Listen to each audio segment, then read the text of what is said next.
Как не потерять 500 злотых за неправильную сортировку мусора, почему поляки ели бобра и откуда вообще в Польше взялась пустыня, в этом видео я расскажу вам 35 интересных, необычных и даже смешных фактов о Польше, которые вы точно не знали. Ну, по крайней мере, не все. Начинаем. Многие польские города имеют свой символ или легенду. Например, Варшава ассоциируется с русалкой, Краков с драконом, Познань с козлами, а Вроцлав с гномами.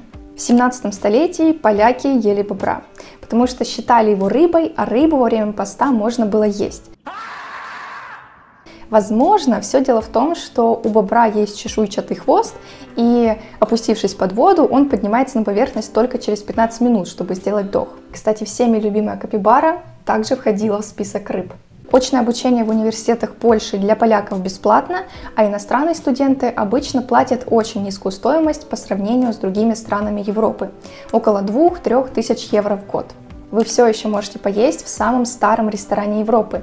Он находится во Вроцлаве и называется вот так. Ресторан был открыт еще в далеком 1275 году и работает уже вот как 748 лет. Национальные цвета Польши – красный и белый.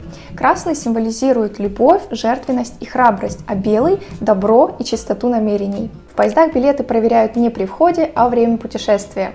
Контролеры могут проверить билеты в любой момент во время поездки. В Польше есть один день в году, когда официально можно переедать. Он называется «Жирный четверг» и празднуется в последний четверг перед Великим постом, то есть за 52 дня до Пасхи. Самыми популярными блюдами являются пончики и фаворки, и как раз таки, когда мы были в Познани, мы попали на этот праздник и не смогли удержаться от поедания парочки пончиков.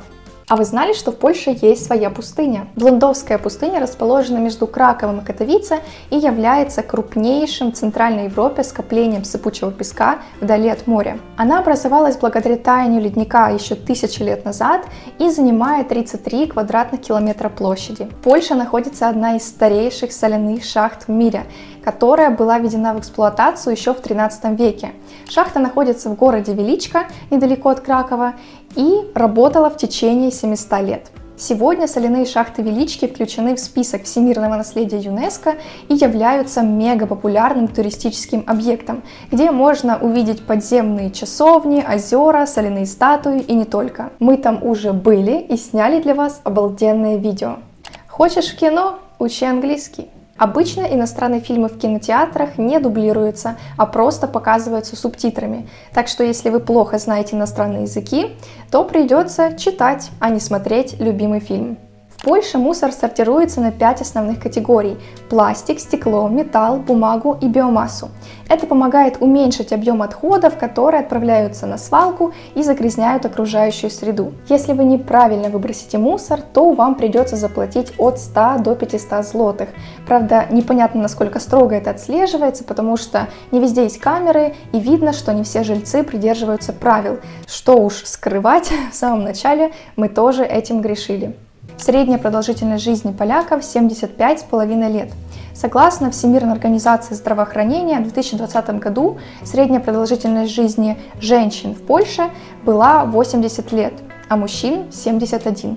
Вернемся к жирному четвергу. В этот день поляки съедают пончиков на 381 квартиру. В этом году стоимость одного пончика была 4,6 злотых, что на 30% больше, чем в прошлом году. В среднем человек съедает 2-3 пончика. Немного помудрив с математикой, получается, что всего за один день поляки тратят 176 миллионов злотых, что в эквиваленте приравнивается к стоимости 381 двухкомнатной квартиры. Самый большой кирпичный замок в мире находится тоже в Польше. Это Мальбрак, в который мы с вами уже ездили. Он был построен в середине 13 века и находится на севере страны, на берегу реки Нагат. Название столицы переводится с английского как «Она видела войну». Варшава была сильно повреждена во время восстания 1944 года, и некоторые районы были почти полностью разрушены. В Дворце культуры и науки в Варшаве за последние 70 лет проживало около 100 котов, которые защищали и продолжают защищать здание от грызунов. А чтобы коты себя хорошо чувствовали, за ними следит добровольная организация, которая так и называется «Коты в Варшавском дворце культуры». Польский язык – это славянский язык, который имеет сложную грамматику, богатую историю и красивое произношение.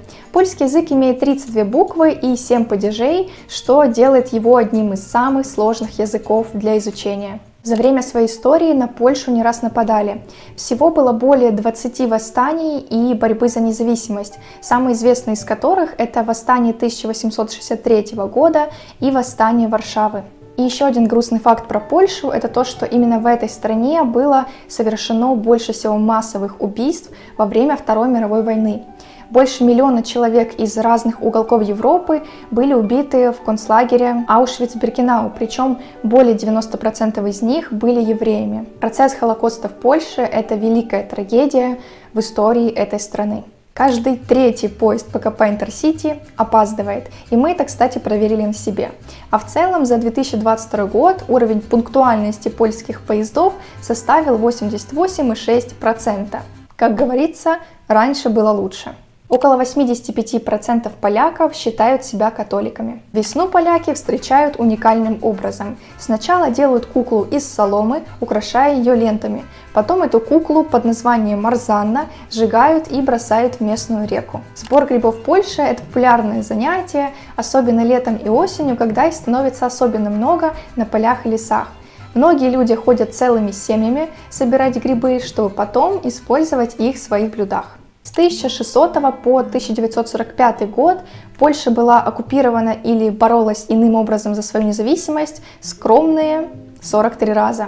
Историки могут спорить насчет точного количества, но в любом случае цифра получается значительная. Николай Коперник был поляком и астрономом, который впервые сформулировал гелиоцентрическую теорию, немного сложных слов, теорию о том, что планеты вращаются вокруг Солнца, а не вокруг Земли.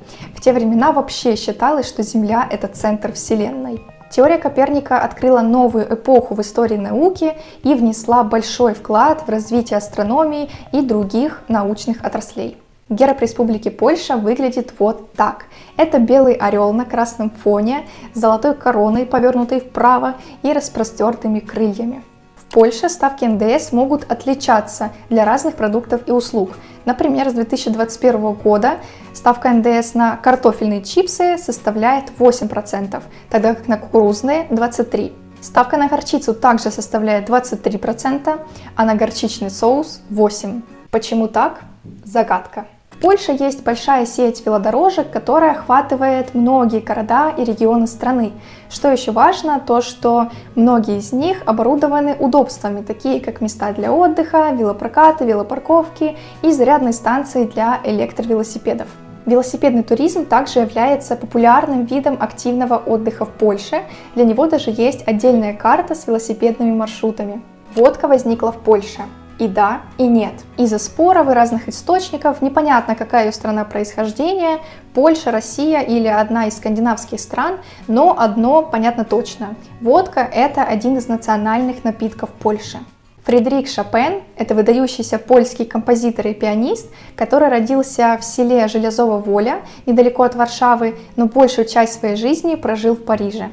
В Польше магазины и торговые центры не работают в воскресенье, за исключением торговых воскресений, которых бывает около 7 в год. А в праздничные дни, например, в Пасху или Рождество, вы в принципе можете остаться без еды, как это было с нами при переезде в Гданьск.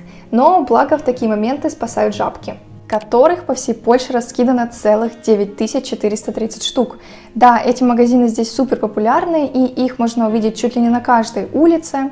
Я раньше думала, что в Украине полно АТБ, но они с жабкой точно не сравнятся. Причем в жабке можно не только купить продукты, но и заказать горячий кофе с хот-догом, забрать посылку, снять наличные, сыграть в лотерею и купить билет на общественный транспорт. Один вопрос: что дальше? Беловежская пуща находится на границе между Польшей и Белоруссией и является последним древним лесопарком, который когда-то покрывал большую часть Европы. Площадь этого огромного пространства более 1400 квадратных километров, там живут 5000 видов растений и животных, включая более 800 зубров, которых больше нигде в Европе в дикой среде не увидишь. 8 октября в Польше празднуют День пирогов, моего любимого польского блюда, родственника наших украинских вареников. 123 года Польша была разделена между Российской, Прусской и Австрийской империей и только после Первой мировой восстановила свою независимость. Если вам понравилась наша рубрика, ставьте лайк. Чем больше будет лайков, тем вероятнее выйдут новые части. А если хотите попасть в следующее видео, то обязательно пишите в комментариях интересные факты о Польше, которых не было в этом видео. Я отберу самые цепляющие и достоверные. А мы увидимся с вами совсем скоро, в следующем видео. Пока!